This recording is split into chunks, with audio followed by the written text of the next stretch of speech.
মোহনবাগানের জয়ের উল্লাসে আনন্দিত হয়ে উৎসবে মেতে উঠেছে Baharampur morning glory youth society club. রবিবার সন্ধ্যায় বহরমপুর শহরের কালেক্টরেট মোড় সংলগ্ন এলাকায় morning glory youth society club cup সাজিয়ে বক্স বাজিয়ে উৎসব পালনে মেতে ওঠে।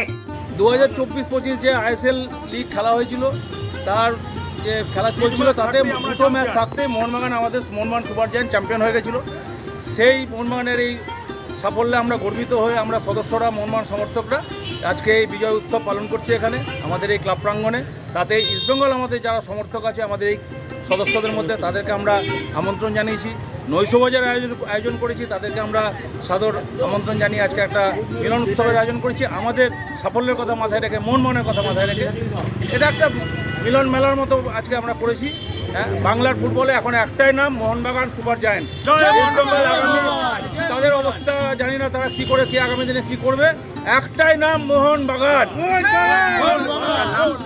ভীষণ খুশি আমি যে এই মোহনবাগান টিমের সমর্থক এবং এই উৎসবের জয় করেছে যে মোহনবাগান, এটার ব্যাপারে আমি খুশি। আমাদের এই মোহনবাগানের বছর জয়ের উৎসব আমরা পালন করছি। সেই উদ্যোগে আজকে আমাদের আইএসএল লিগ খেলছে, আমাদের যে জয়, বন্ধুবান্ধব মিলে আনন্দ।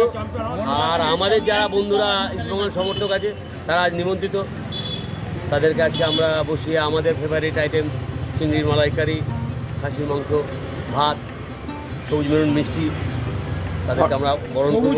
রসগোল্লা, একদম বাংলা ফুটবলে একটাই নাম এখন, মোহনবাগান সুপার জায়ান্ট।